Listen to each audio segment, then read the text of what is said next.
Hello and welcome to the Non-Pro Show, where we bring internet arguments into a convenient audio form. I am your host, Al, and I am joined once again by Kit from Knife Hands. Welcome, Kit. Nice to have you back. It's good to be back. So soon. So soon it is. It's very soon. But yes, we're here to talk to you about serial killers, and Hannibal Lecter specifically, about the charm and the allure that they seem to have and the relationships that they wind up having in, their works of fiction. Again, focusing mostly on Hannibal Lecter and the many iterations of that character. Yes. Man, because Hannibal Lecter as a character is such a fantastic study in how people fall for that kind of sociopath. You know? Because it really is. It all comes down to the fact that is a pure predator. That is someone who knows how to manipulate you and get you right where he wants you to play with you, you know? And it's that almost seduction that I think is what's so darn charming. It is, and there's a lot of works of fiction, even in stuff that isn't so blatant. Honestly, I feel like vampires have this a lot, where they'll have like the very predator instinct to them. They are literally predators. They're like Venus flytraps, alluring their victims to themselves. It's not simply a supernatural thing. It is a very human thing to have like this kind of weird, if not like otherworldly type of charm that we can't quite place, but in reality we apparently can. Because it really, I think, comparing it to vampires, or the way that well-done vampires are written, I think is a fantastic comparison, because it's the kind of chasing someone down that only a true prey could do. That manipulation, getting you into a false sense of security, thinking this is somebody that is interested in you, that wants to engage with you, be it something, more, I guess, dark, more sensual, or be it just a conversation and then they use that as their way in. Because to manipulate is incredibly human, I think. Oh, it is. I mean, even us talking about works of fiction, let's be honest with ourselves about what happens. Like, this is us agreeing to manipulation. It's us going to a film or reading a book or, anything. We're agreeing that we are willing to be manipulated. Like, I cried at the end of She-Ra, like, knowing full well none of those characters were real. Yeah. I was just and that's, I think that's what makes such this. an effective piece of media, is realizing that, or not realizing until it's too late, that you got. Because to prepare for this, I was rewatching specifically NBC Hannibal, and I got my best friend and my girlfriend to watch it with me. And to see their reactions, because both of them, but especially my girlfriend, started off being very like, oh, whatever, like, Hannibal, he's a manipulator, like, there's nothing charming about him, like, what an asshole, like, there's no way Will's gonna fall for it. And now I'm at season 3 with both of them. I synced them up so that they can be watching it together, and both of them are like, oh, but he's Hannibal, it's fine, oh, but he's so charming, oh.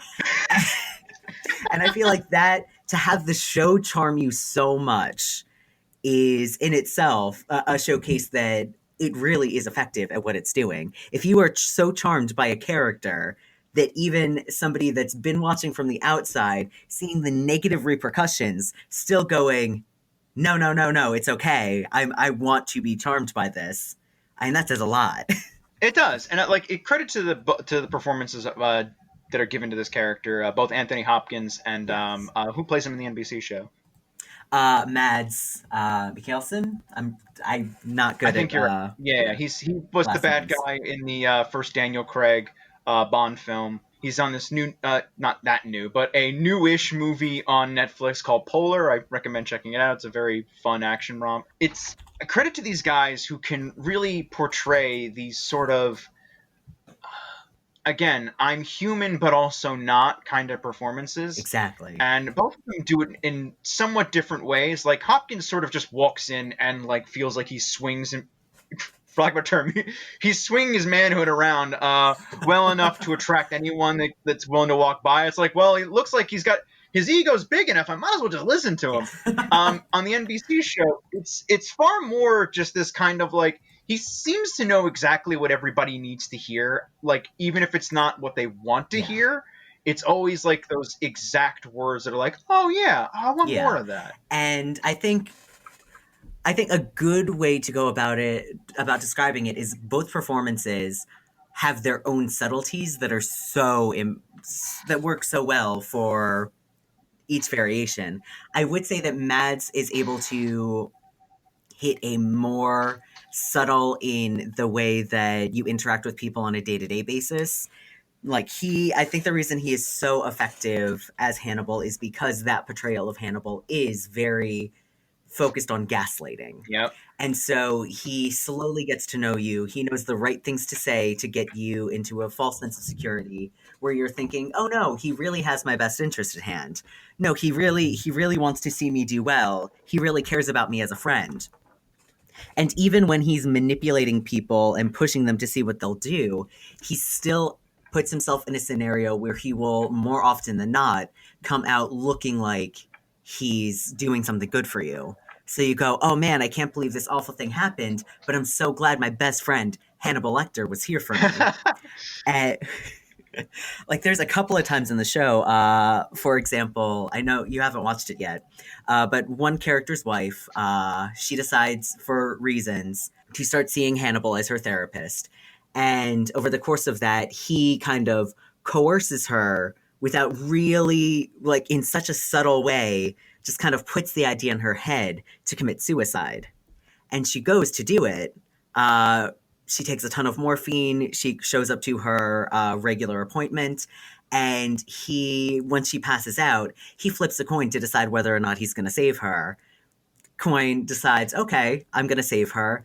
Shoots her up with some adrenaline. She ends up, surviving the incident. And she's furious because she realized he used me. He wanted to see if he could convince me to commit suicide, and I did. And then he brought me back so that he could get points with my husband. So that my husband, thinks that he's looking out for his best interest. Yeah, it's top tier manipulation. Yeah, let's focus in on this a little bit, because we're here to talk about what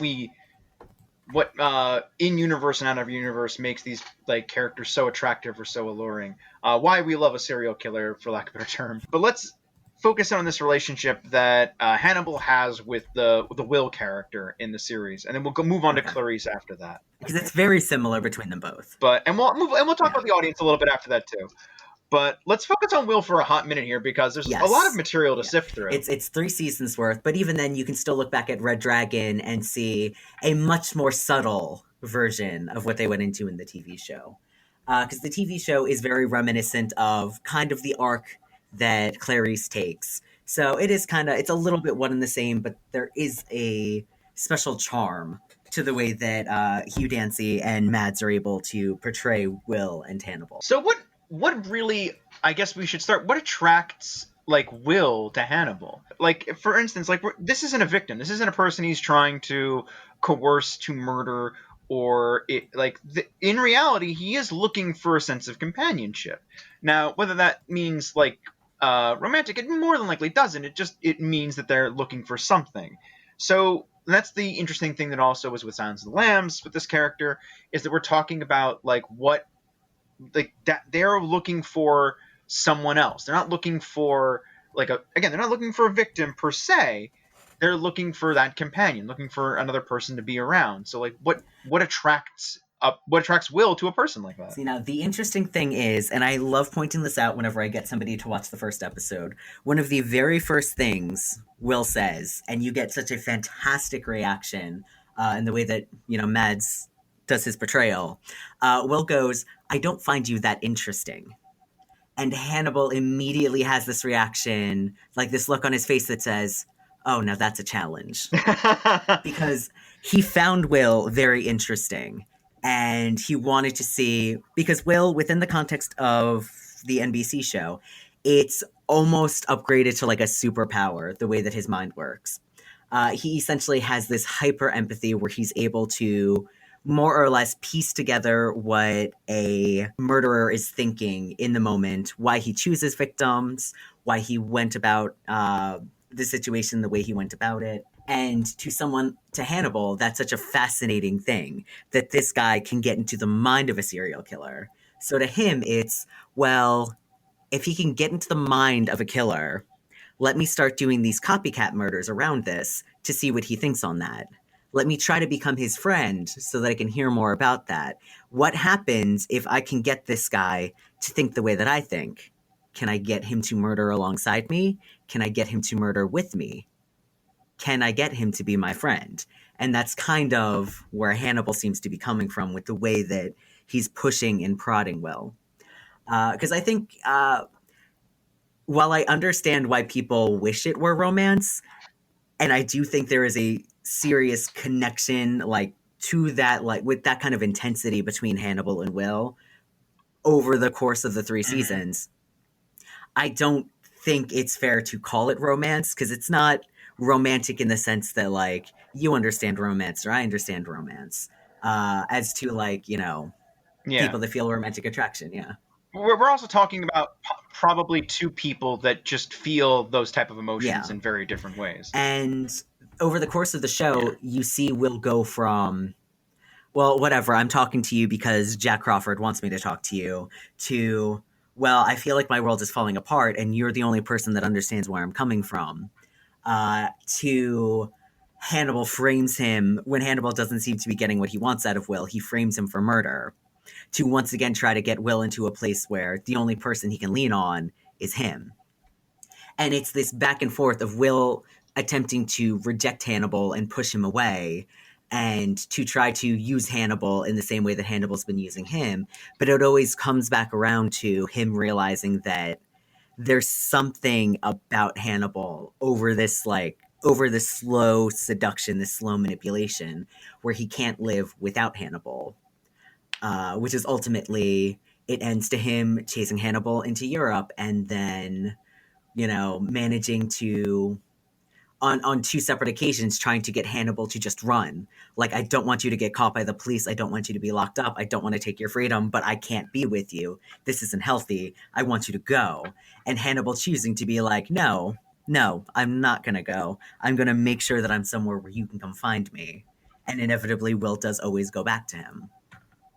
So I think it starts out from Will not wanting or needing anything, and Hannibal managing to get so in his head, using that manipulation, using that gaslighting, so Will doesn't think there's anything he could have but Hannibal. But is it just gaslighting that winds up making it work? Because there are people that we see in real life where that does have an effect, and like we live in a world where that's a constant, like from like those close to us to like the media in general, and even some dumb internet podcasts and so on and so forth, Yeah.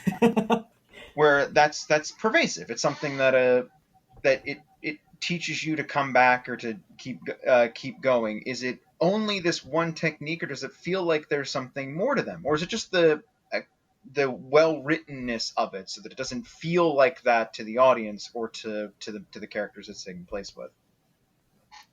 So I think at the end of the day, it is primarily persuasion and gaslighting that is the main tool that Hannibal uses. But he manipulates not just Will, but manipulates people around him, and manipulates those people so well that it's kind of like he's playing a massive game of chess. So it's not like he's just doing something to one person. He's like, he ends up sleeping with the woman that Will is very much interested in to get her to turn against Will, so that Will, and also to kind of like cover his own ass, so that Will get closer in turn with him, because he knows, well, I can't trust her anymore because Hannibal's in her head too. So let me Yeah. just keep getting closer to Hannibal.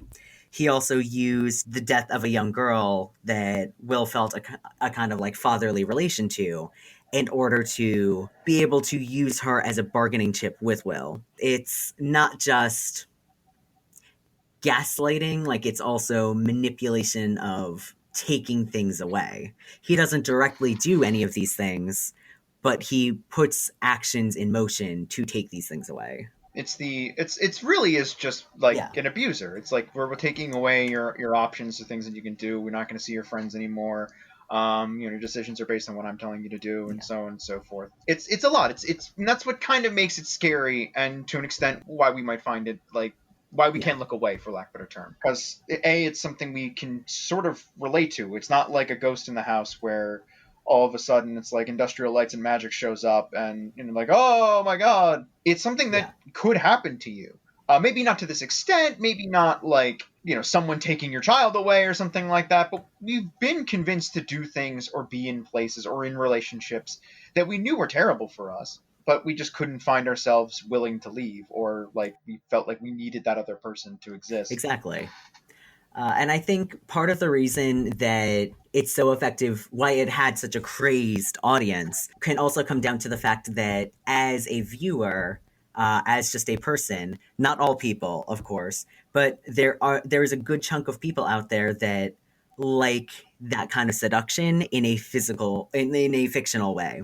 So kind of like the same audience that really loves things like 50 Shades of Grey, where you don't actually want, because at the end of the day, that's not a healthy BDSM relationship, but it's very, it's very hyper real, and it's like the concepts, and so that slow seduction by this big buff millionaire that normally wouldn't pay attention to a girl like that, who is pulling out all the stops, and like, yeah, he is kind of abusive, but it's under this guise of like, oh, well, you want it. And I think that's the same reason that, especially in the NBC show, it's people were so crazed and like they wanted to be Will Graham. They wanted their Hannibal, because Mads himself, he's very handsome, very charming, and that just like slow seduction and seeing how over time Will slowly succumbs to it. I can see why it became such a hit, because some people, again, like that as a fictional concept. In real life, you wouldn't want it, but it's kind of glamorized when it's on TV. Yeah, we'll take a break for a second here to talk about, like, there are real life serial killers out there, and we're focusing on like a fictional one, and for the reason that like it can be written differently, it doesn't hold the same weight as say Zac Efron's Ted Bundy. Oh, but he did great. Where where clearly there were problematic things about that, and like when you start writing for an actual genuine serial killer. And also that there is something that's different about real life serial killers. They aren't all, for lack of a better term, these, dead sexy, like kidnap you with a glance kind of characters. Sometimes they were just white men who had a lot of privilege, and no one really said no to, handsome white guys at the time. So that can really be what real life serial killers were like, and they don't have to all be this. And again, we want to make sure that people understand that like that is not something to glorify or to think is cool or sensationalize on. Because I think a really good case to see in real life what this really can amount to would be Charles Manson, because that's how he worked his magic, how he ended up building his little cult, was because he was so charming and so good at talking to people and getting the right kind of people that are just broken enough that giving them that positive attention, they would do anything you say. Yeah. And like, there are real life examples of it, of like people who are genuinely so, and there's so many Manson family documentaries and stuff that's talked about at length about what happened there at the, at the camps and tents and so on and so forth, and how it was very much that not only would it be just he would have the other people do the bad things, but if anyone came along that was even slightly a different influence, he would make sure he took care of them or got rid of them in any way that he felt was appropriate. And like that's, again, it's not so much that Manson was just this like dead sexy, like Adonis of men duder. He just took people who were not in a good place and made sure they stayed there.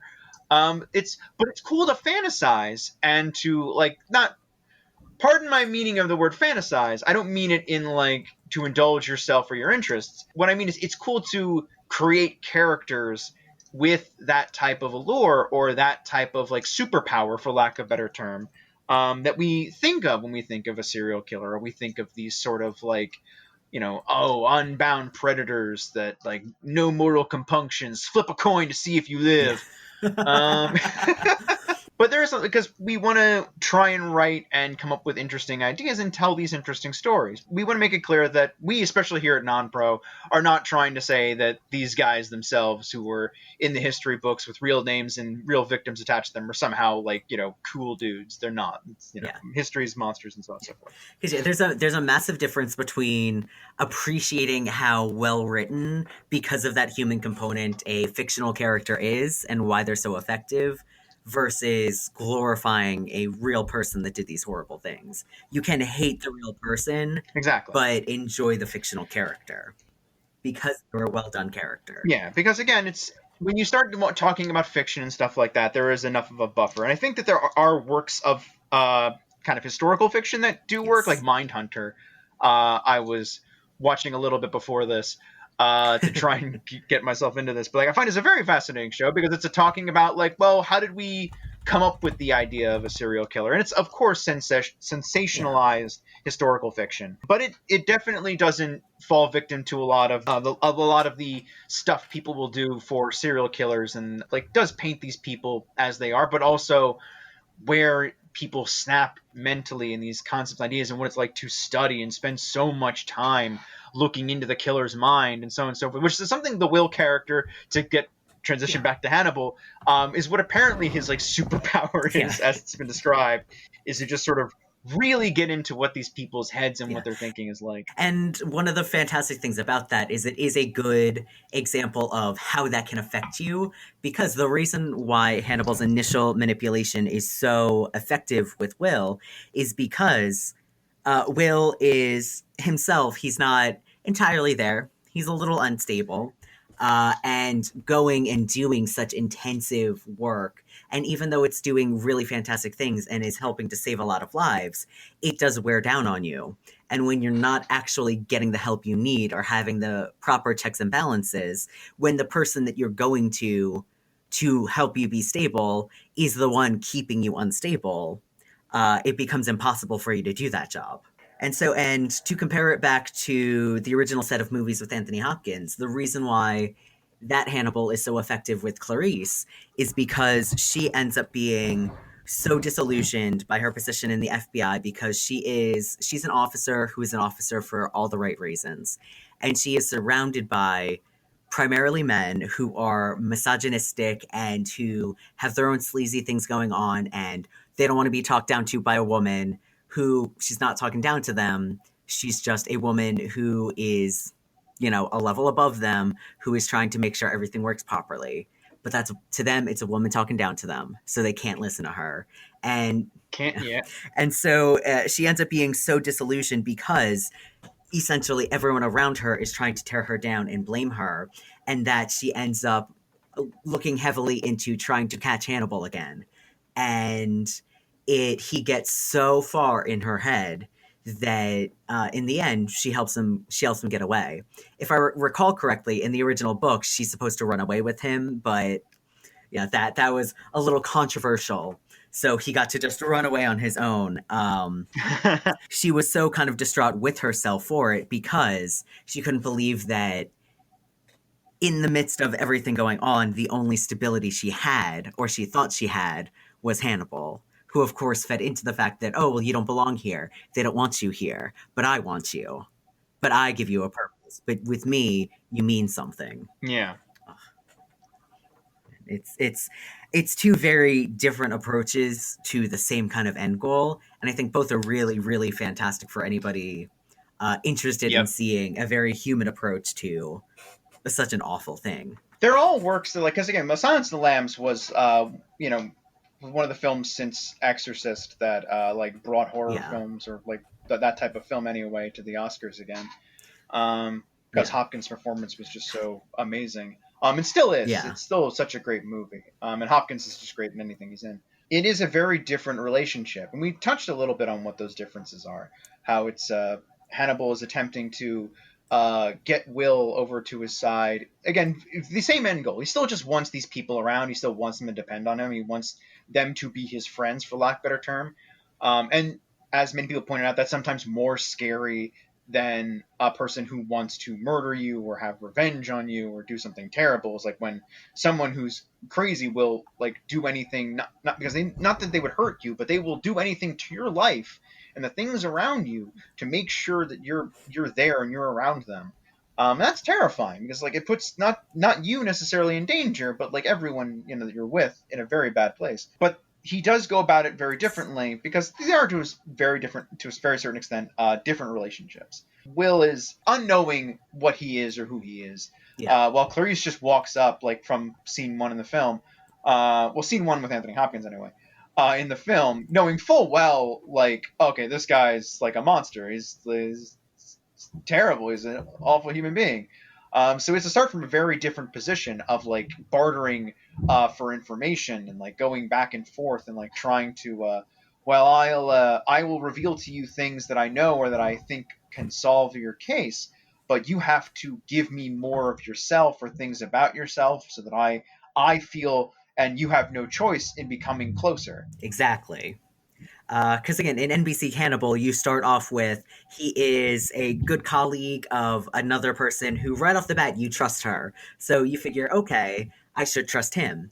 And she's very pointed. I would only give you somebody that would have Will's best interest at hand. I've never thought anything weird about this. So you are introduced to Hannibal, even though we as the viewers know he's, this murderer, he's this manipulator, he's good at what he does. You're presented to him with everybody around him thinking, oh no, this is a good guy.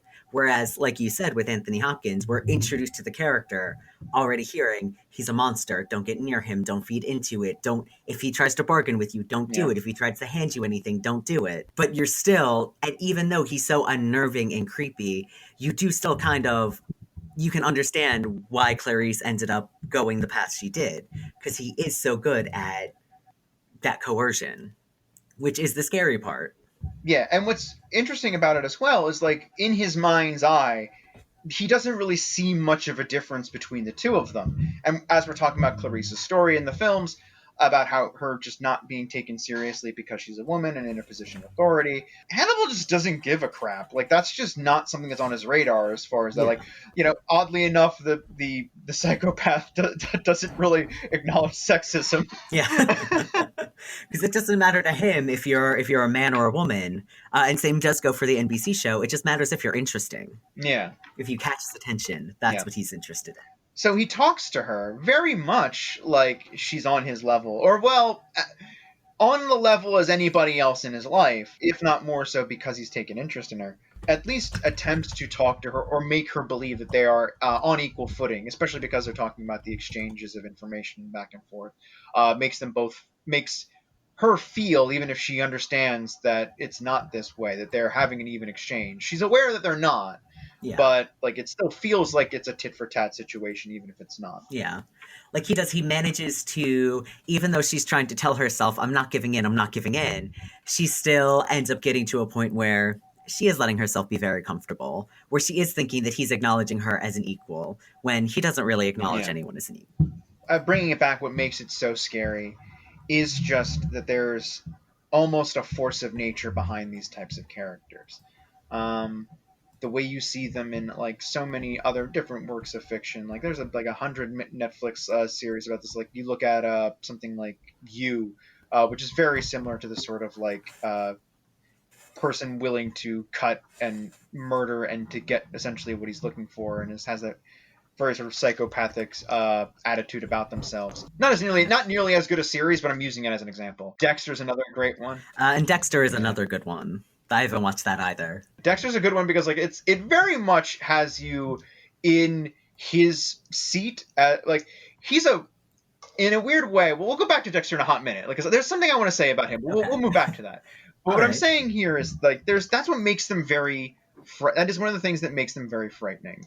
And even if we're enjoying them, we're having fun with them, they don't lose that level of fear because of that sense of like there's just nothing behind those eyes. It's this thing that's going to keep going forward.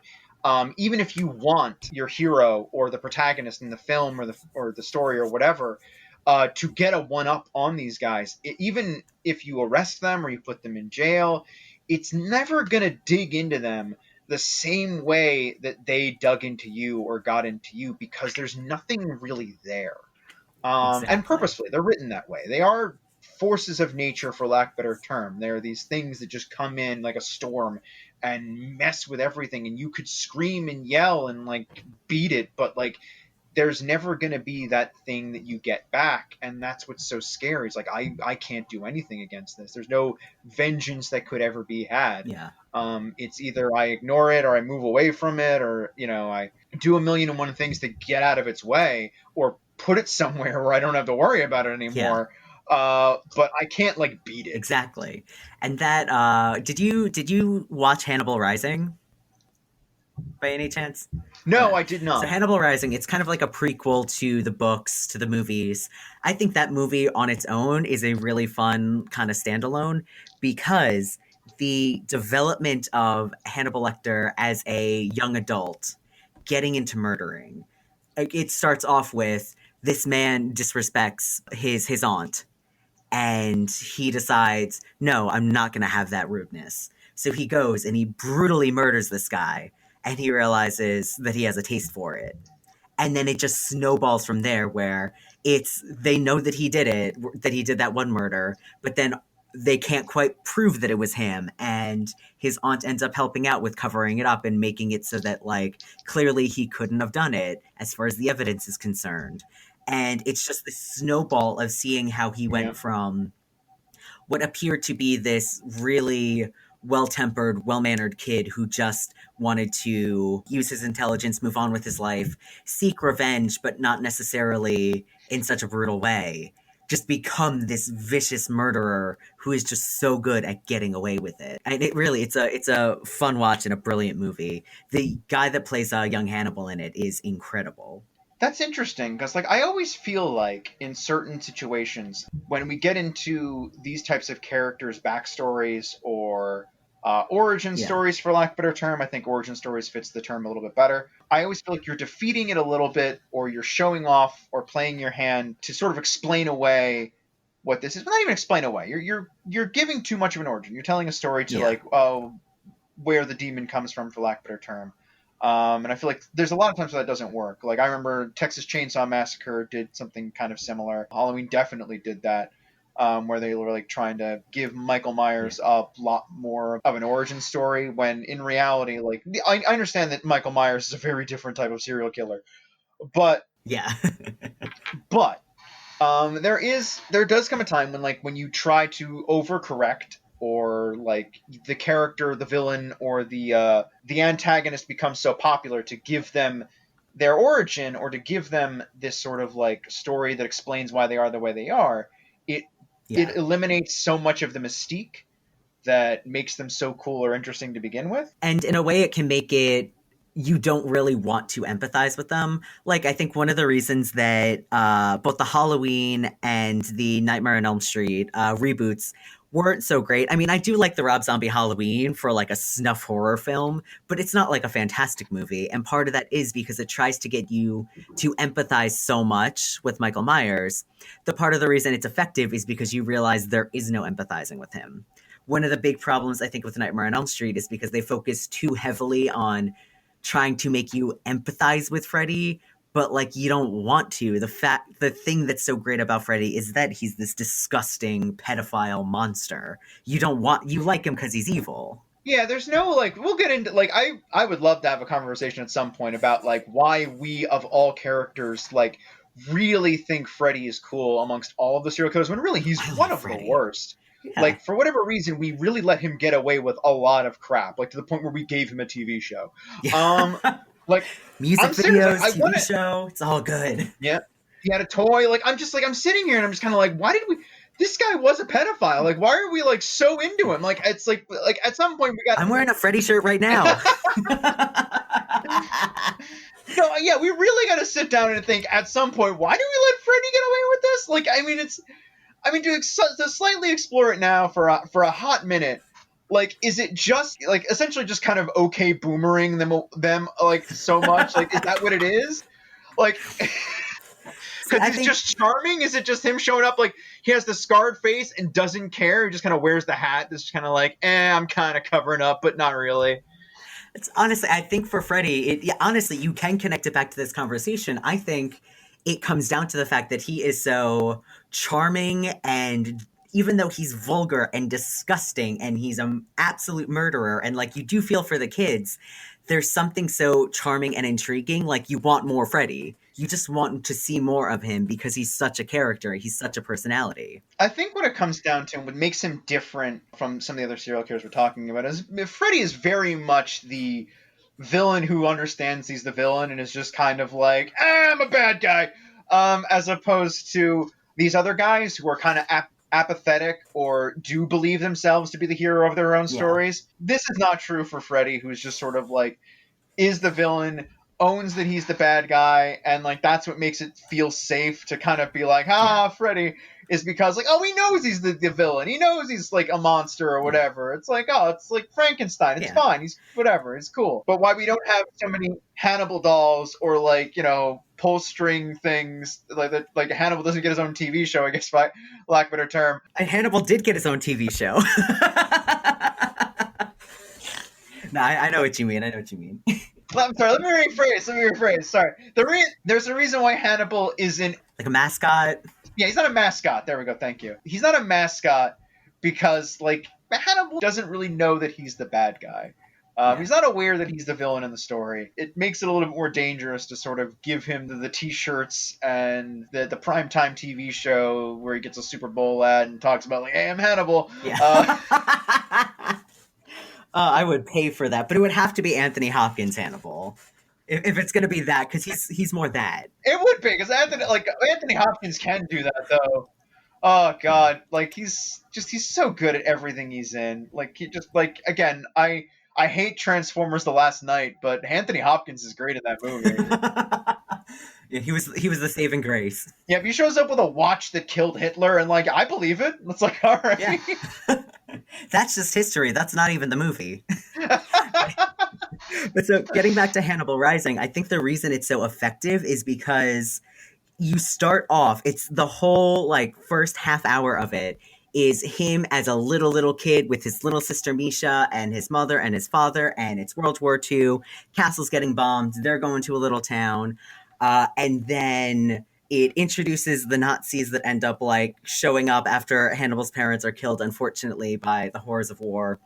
They show up to the little like cottage that Misha and Hannibal are in, and you do feel like empathetic. You're like, oh man, like, you feel bad for him. So then when he starts going and kind of tracking these guys down, that like that's the reason he goes to Europe. You're like, okay, I can understand that for these initial murders, but then he goes and he kills the guy that was rude to his aunt, and you're kind of like, that was kind of inappropriate, Hannibal, but I guess I get it. And then he brutally murders like one by one the guys that are the reason he also started partaking in cannibalism. And then you realize that this kid, and maybe it was the atrocities of war that made him that way, but it seems like this kid would have been fucked up one way or the other. Something probably would have sparked this in him, because you're not that kind of evil just because of what happened.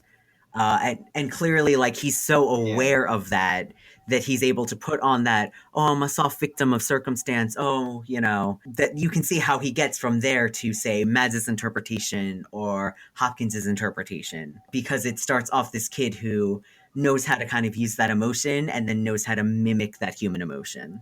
And not only that, but like there comes a point in time where like they're not a useful tool anymore. Yeah. When he becomes old enough, or in Hopkins' case, when everyone becomes aware of it, it doesn't really matter anymore. It's like everyone is aware I'm a monster. Well, I can't, like, me putting on puppy eyes and like pretending I'm a victim of circumstance is just like it serves no purpose. Exactly. This identity or this facade is just useless now. Because even in the context of the TV show, Hannibal does get to that point as well, where he can't manipulate anybody in quite the ways he used to anymore, but he can still get inside Will's head. And that's all that he needs at that point. Like how Hannibal, he knows he can't manipulate, Anthony Hopkins Hannibal can't manipulate, say, Chilton or any of the aides, but he can manipulate Clarice because she's new and she's fresh and she wants to have hope that he's willing to do the right thing. And that hope is what he can manipulate. Again, it's taking advantage of those small things. Like, it's not even necessarily sensing a weakness, but just like an opening or anything where you can go into, like, because he can, to a certain extent, get those people, even if they don't trust him or believe in him or have something against him or an axe to grind, they're still susceptible to him moving them to a certain position. Maybe he can't get them to do what he wants, but he can get them out of the way or in front of something else, or, you know, in a place where he can get, where he has the most advantages, even if it's not, even if he doesn't have the advantage, it's a place where he can grasp it. Exactly. And he's the kind of person, he's the kind of character who can grasp anything and take that as his entry. Let's we touched on this character a little bit, but I do actually want to talk a little bit about Dexter. Okay. Because Dexter did come out before Hannibal. Like, correct me if I'm wrong on this, right? Before the TV show, yes. I don't know. Yeah, obviously. Like, obviously Hannibal Lecter was a character since the books, which was the 80s, which were way before the movies, and the movies were even like up forever ago before the TV show.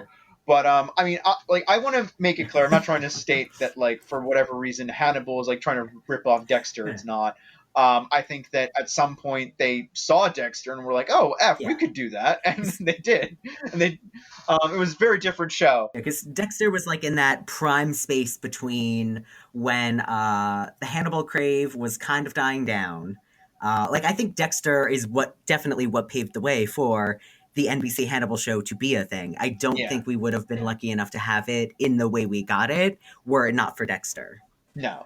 But I think it's a very interesting, if not, like, it falls into a few of the trappings that I do want to talk about. Because Dexter definitely is trying very hard to be the, like, good guy serial killer as hard as it possibly can. Like, I don't necessarily know if it succeeds, and from what I've seen of it, it doesn't seem to try to paint him too much in the right, but it is doing its best to, because he, you know, like, he is the protagonist. He's everything that's happening here. This isn't like with Hannibal or any of the movies having to do with the Lecter character. Dexter absolutely is about this one singular character, and he kills, you know, he's a serial killer who kills other serial killers.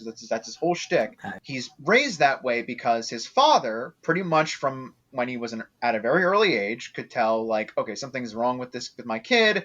I still love him, so I'm going to go ahead. I'm going to teach him how to deal with his desires or his wants, and how to fake these emotions, or why they're important to continue doing these things, and, like, why social niceties are so important. So all of these dominoes had to fall in exactly the right way, and that is what happens with this guy. Like, at no point, except for very few exceptions, does he ever, like, murder somebody that didn't deserve a murdering. Okay. I feel like it's still very much trying to fit this type of awesome, really cool, oh, check out how great it is to be a sociopath kind of media. And they really had to write themselves that opening as hard as they could to, like, because only in this perfect situation with, like, a parent who was a genius psychiatrist, able to put into this exact situation where it was like, hey, you're going to need to kill people. Why don't you kill people you should kill off? But even then, when you get down to it, the problem is the Dexter character, like, sort of vaguely cares about justice in as much as it's become his excuse or his reason, or it's sort of a safety blanket in as much as justice lets me kill people. But he's still killing people because he wants to murder them. Like, he's like, that's still an urge. It's still a desire I think the character has. The best way to describe it is that Brooklyn Nine-Nine quote: "Cruel motive, still murder." Yeah. Oh my god. And it's murder. If there is murder that has to take place, I can support that murder. Like, if you have to support a type of murder, I'm definitely Team Dexter over, like, Hannibal. But that doesn't mean it's okay. Yeah, to Hannibal, to an extent, seems to be concerned about the people in his life, in as much as he views them as aspects or part of himself.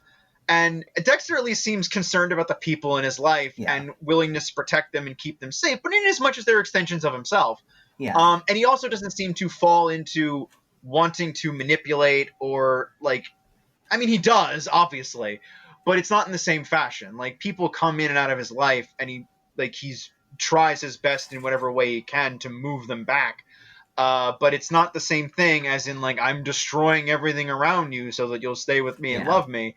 It's more or less like, well, maybe if I don't do this or I do this thing, that will get them back and involved in this case, and then they'll have to spend time with me, which is not as bad, but it's still Yeah. kind of Like, that's still bad. bad, but that definitely, I think if you were to make an argument to, like, try to. I feel like Dexter would be the perfect argument for, well, I mean, Hannibal's really bad. Dexter's nothing compared to that. And you shouldn't make that argument. But No, yeah, hearing them side by side, no, you yeah. shouldn't have to make that If one of argument. them were better deserving of the good guy award, it would be Dexter. He's a I better mean, guy. all right, he's the Yes. good guy of his story, but even he, to an extent, doesn't view himself in the same way many real life serial Yeah. killers would view themselves as the hero of their stories. Even the serial killer whose whole job is to kill other serial killers still has this, like, doesn't really view himself as the good guy in his story and doesn't necessarily seem to care.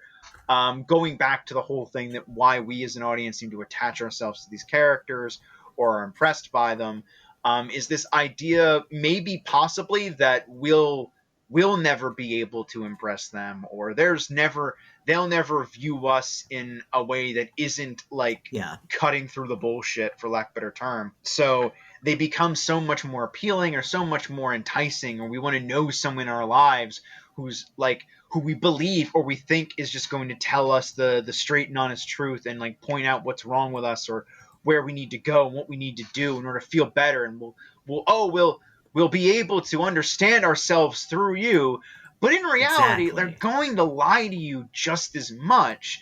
They'll tell you whatever you need to hear, but it feels so good to have like that convincing or that like that unfeeling sort of thing in your life that's just like, oh, Yeah. well, they're never going to lie to me. They can't lie, really. Yeah. Yeah. And I think I can pinpoint probably the exact moment that the Fannibals, as they call themselves, probably were the most like, oh God, I wish that were me. Oh God, I could change Hannibal like that. Yeah. Is at one point at the end of season 2, Hannibal is having a very intimate, and again, it's another scene that I love watching with people because both my best friend and my girlfriend were like, wait, are they gonna kiss? Are they gonna kiss? Because it's such a tender like setup, like it would be, and it is the equivalent of, for Hannibal. But which, I mean, I'll leave that for you to find out when you get around to it. But he says, like, they're kind of having this moment, and Hannibal just goes, "I let you know me." Like, I let you know me. I don't let anybody know me like that, you know? And I feel like that's the thing that people that kind of idolize in the sense of like wanting a romantic something with, I feel like that's probably the kind of thing that they're hoping for, that they could be the one that changes, this murderer, that gets them to change their ways. When it's unfortunately, you're not. Will Graham is like one in a million, if even that high, Yeah. That's not, um especially in a real world scenario, a serial killer isn't going to be like that. There is no chance. You can't bank on the chance that you were the one that's changing them. Yeah, because as we've talked about before, in real life and in many works of like kind of, for lack of a term, historical fiction, real serial killers are not about that, and we went on a length about it, but Yeah. we can touch on this again about how they're not the guy that's this unfeeling or a dead sexy madman. It sometimes comes down to them being genuinely ill people or just uncaring people who Yeah. are seeking or are seeking attention or cannot avoid the compulsion that they're dealing with. It's a lot of things, and like there's never going to become a moment when you as a person will change these facts. It's just not something that's within the realm of reality. And even in the works of fiction, we're talking about these made up serial killers. They're again more forces of nature than they are actual people. Yeah. There's nothing that you're going to be able to get out of them or get from them. It's just going to be a lot of emptying your own emotions into these things that are never going to get back. And hey, what's advantageous about that is that hey, we have parasocial relationships already where you're not going to get things out of it. So you having a parasocial relationship with Hannibal, it's no different from having one with, like, I don't know, David Schwimmer's character in Friends. Like, it's the same difference. What an interesting choice of a sociopath to wrap it up on. Hey, Friends was the real monster. No. Ross from Friends was the real Ross monster. From Friends was the truest monster. He makes Hannibal Lecter look like a real good guy. Yeah. Like, Hannibal Lecter was Santa Claus compared to Ross. Don't even get me started on Xander from Buffy.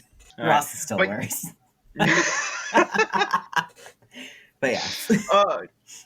But anyway, thank you all for joining us today as we take this deep dive into true monsters of fiction. Thank you so much, Kit, for coming on the show once again. Thanks for having me, Al. Thanks, everybody, for listening. Listen to more Non-Pro. They do great work over here. Yeah. If you can, go ahead, like us at the fan club or subscribe to us in the podcatcher of your choice. Go to Non-Productive.com or go to the NonPro fan club on Facebook. And as always, good night, everybody.